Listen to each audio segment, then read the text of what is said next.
இரண்டாவது அந்த அருமையான யோவான் 20 அதனுடைய 22வது வசனத்தில் வரும்போது அங்கே சொல்லப்பட்டிருக்கிறது, அவர்கள் மேல் ஊதி பரிசுத்த ஆவியை பெற்றுக் கொள்ளுங்கள் என்றார். அல்லேலூயா. அருமையான தேவனுடைய பிள்ளைகளே, அனுப்புகிறவர்களை அவர் மாம்சத்தோடு அனுப்புகிறவர் அல்ல. அல்லேலூயா, அல்லேலூயா. பரிசுத்த ஆவியானவருடைய அபிஷேகத்தோடு அனுப்புகிறார். இந்த ஜனங்கள் அவரை தரிசித்தவர்கள் இயேசுவுக்கு சாட்சியாக ஜனங்களுக்கு முன்பாக நிற்கிறதற்கு இரண்டாவது பங்களிப்பு என்பது பரிசுத்த ஆவியானவருடைய அபிஷேகத்தோடு அவர்கள் ஜனங்களுடைய முன்னணியத்தில் நின்றார்கள். அருமையானவர்களே, இந்த காரியத்தில் நிறைய பிரச்சனை இருக்கு. பரிசுத்த ஆவினா என்ன? பரிசுத்த ஆவியானுடைய அபிஷேகத்தினுடைய அடிப்படை என்ன? இந்த அபிஷேகம் வந்தா என்ன மாதிரி இருக்கும்? இந்த காரியத்தில் நமக்கு இந்த நாட்களிலே பல தர்க்கங்கள். நான் குறை சொல்றது இல்லை, ஆனா சொல்றேன். நான் சில சகோதரிகளை பார்த்திருக்கிறேன். ஆலயத்துக்கு போனா அப்படி தப்புன்னு சொல்ல வரல, அப்படி என்ன செய்வாங்க, ஜம் பண்ணி தேவனை மகிமையோடு ஆராதிப்பாங்க. ஆனா வீட்டுக்கு போனதுக்கு பிற்பாடு பார்த்தா அடுக்கு மொழியினுடைய அடிப்படையெல்லாம் அவங்க வாயில தான் இருக்கும். இருக்கு, வருமா? ஆவியானவருடைய அபிஷேகத்திற்குள் இருக்கிற ஒரு மனிதனிடத்திலிருந்து கெட்ட வார்த்தை பிறக்குமா? பிறக்காது பிரியமானவர்களே. ஏன்னா ஆவியானவருடைய நடக்கைக்கு உட்படுத்துகிற அடிப்படையை அவர் நமக்கு வெளிப்படுத்துகிறார். ஏதோ ஒரு காரியம் இல்ல. என்னுடைய வாழ்க்கையில எத்தனையோ நிலைகளிலே நான் கெட்ட வார்த்தை எல்லாம் பேசி பலவிதமா நடந்தது உண்டு. அதற்கு பிற்பாடு பல சூழ்நிலைகள் ஆண்டவராகிய இயேசு கிறிஸ்துவை ஏற்றுக்கொண்டதற்கு பிற்பாடு தேவையில்லாத சூழ்நிலையில் ஐயா குளிக்க போற இடத்துல எதிர் நிலையில நின்று ஒரு தம்பி கிட்ட வார்த்தை பேசுறான், இன்னும் ஒருத்தன் வரான். எனக்கு காதுல கேட்டது, அப்படியே விட்டுட்டு அடுத்த நாள் அந்த தம்பியை குறித்து இன்னொரு தம்பிகிட்ட விசாரிச்சேன். அந்த தம்பியை யாருன்னு சொன்னாங்க.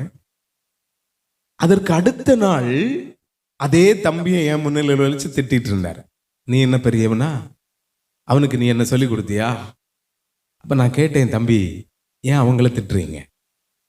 சொன்னா, நான் கெட்ட வார்த்தை பேசினதா நீங்க கேட்டீங்களா? ஆமா கேட்டேன். என்ன பேசினேன்? நான் சொன்னேன், இப்ப நான் என்ன பேசுறேன்னு சொல்ற அளவுக்கு நான் இல்லை, நான் அந்த அளவுக்கு இல்லை.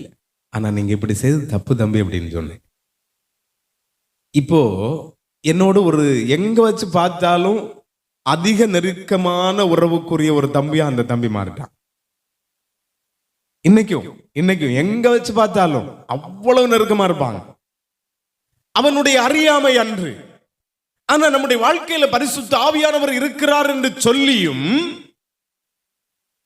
பலவிதமான சூழ்நிலைகள்ல உலகத்தில் நடந்து கொள்றோமே. இந்த சூழ்நிலை நிமித்தமாக நம்முடைய வாழ்க்கையின் சாரத்துல அவருக்கு மகிமையா இருக்க முடியுமா? முடியாது பிரியமானவர்களே. அதே போல அநேகர் இன்றைக்கு இந்த பரிசுத்த ஆவியை குறித்த ஏமாற்றத்தை அடைகிற சூழ்நிலை என்னன்னு தெரியுமா? ஜெபிக்கிறோம்,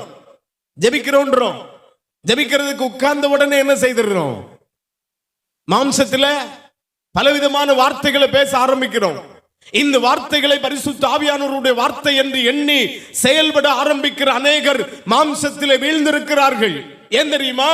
ஆவிக்குரிய நிலையிலே அவர்கள் தன்னை பலப்படுத்தாதபடிக்கு நான் ஜெபம் பண்றேனே என்று சொல்லி தங்களுடைய மாம்சத்திற்குரிய கிரியைகளை வெளிப்படுத்திவிட்டு ஜெபத்தை முடித்துவிட்டு எழும்பி வருகிறதுனால அவர்களால் வருகிற காரியங்கள் மாம்சத்திற்குரியவைகளாக இருக்கிறதே அல்லாமல் தேவனுடைய மகிமைக்குரியதாக இல்லை. நினைச்சுக்கிடுங்க.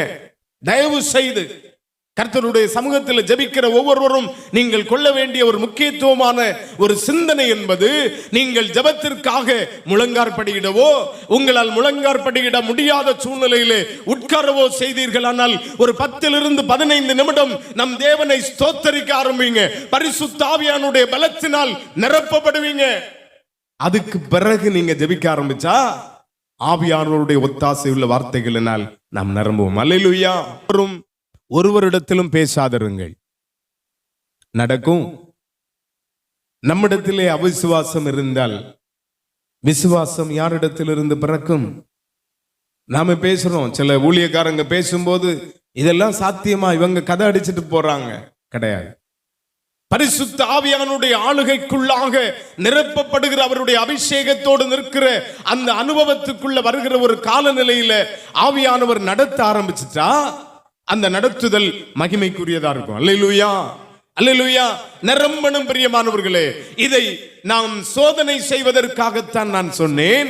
ஒரு தவறான பாதையின் சாரம் அல்லது தவறான ஒரு நிகழ்ச்சி அல்லது தவறான ஒரு வார்த்தை, இந்த நிலைகளுக்கு நேராக நம்மை அவர் விடுவதற்கு அனுமதிப்பது இல்லை.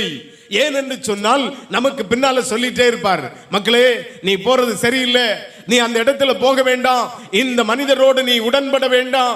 இவைகள் எல்லாம் அவர் நமக்கு பின்னாலே கொடுக்கிற அனுபவம் உள்ள ஆவிக்குரிய வார்த்தைகள். இவைகளை தாண்டி போவோம் பாத்தீங்களா, அப்பதான் விழுவோம், அப்பதான் விழுவோம். நான் அதுக்கு விளக்கம் நிறைய சொல்லி இருக்கிறேன் உங்களுக்கு. அப்பதான் விழுவோம். ஆனபடியினால இந்த ஆவியின் அபிஷேகத்திற்குட்படி அடிப்படை என்பது இயேசுவுக்கு சாட்சியா ஜீவிக்கிறதற்காக முக்கியத்துவம் உள்ளது. அல்லேலூயா.